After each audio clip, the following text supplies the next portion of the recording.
everyone, my name is Lantic. I am a fourth-year University of Victoria student. I currently enroll an education course. So in today's short tutorial, I want to talk to you about the Cdio module. Now, let's start the course. In today's tutorial, you will learn three things. 1. What is the Cdio module? 2.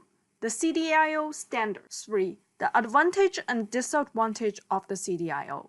At the end of this tutorial, you should be able to outline the Cdio structures, list the advantage and disadvantage of Cdio modules. Also, you should be able to apply the Cdio module to real-world education situations. At the end, there will be some further research linked to you on how to implement the Cdio module to your future work. Before I start this tutorial, I want to share a little experience to you. At my first internship, I find a lot of people ask me a question. How many knowledge you learn from school can apply to a real-world work? As my intern goal, I find the only way to better understanding and apply my school knowledge to work is to get into the real work.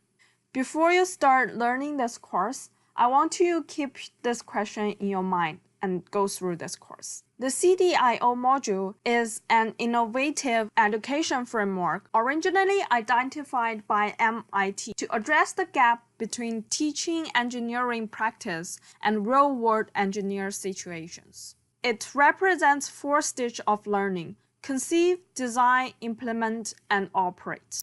Students are able to learn and apply their knowledge to the real-world work in this 4 stages by following the following steps. During conceive stages, students will form and identify an idea to meet the needs within realistic constraints of the project. At the design stage, students come up with a plan, drawing, or algorithm to show how the idea works. Then it turns to the implement stage. Students will transform the design into a product, process, or systems. At the end of the stage, which is the operate stage, students will show the implement products, process, or systems deliver the intended outcome. In order to help people assess their course to say if they meet the criteria, Cdio has 12 standards which can be formed in following 6 criteria. We will look deep in the 6 categories in the next slides. Here is the full workflow of the Cdio modules design.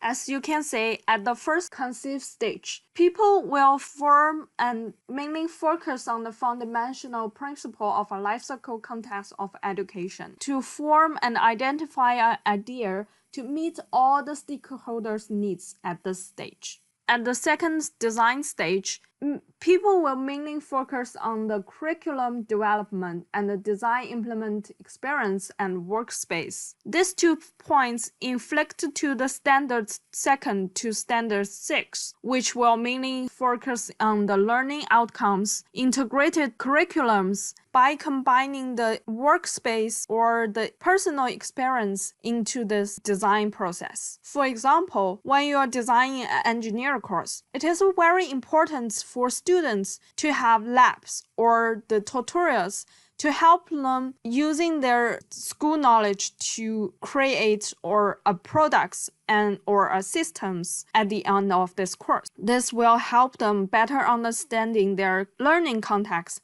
and also helps them to implement their skills in the future work. At the third stage, which is the implementation stage, people will mainly focus on the method of teaching and learning, faculty development, for example, like the faculty teaching competence, which in this stage, we will more focusing on how to teach this course, how to make this course more effective to students. It is very important at this stage for teachers to thinking about integrate the learning experience into the learning materials for students. At the end of the stage, operate stage, students show the implementation's product process to the intent outcome. It is very important for them to focusing on the assessments and evaluation. This will help teachers and faculties to better design a more efficient lectures for the future student. Based on what I said before, the very big advantage to implement CDIO modules into the education is students are able to apply school knowledge to the real-world work. And in this learning method, all stakeholders' needs are being involved in this learning process, which will make sure everybody gets benefits from this learning process. However, because of that, it can be very challenging for school and faculties to spend a lot of resources to meet the criteria for education design. In order to design a very good course by using the CDIO module, this can be a very important disadvantage we need to consider about. At the end of this course, I believe you all have a very good idea about what CDIO module is. Have a good idea about the 12 standards in the 6 categories. You should also be able to tell what is the advantage and disadvantage of the CDIO modules. Before I finishing this course, I want to think back of the question that I brought up at the very beginning of this course. How CDIO learning module can help you apply your knowledge to your real-world work. Please write down your answers and provide feedbacks to your peers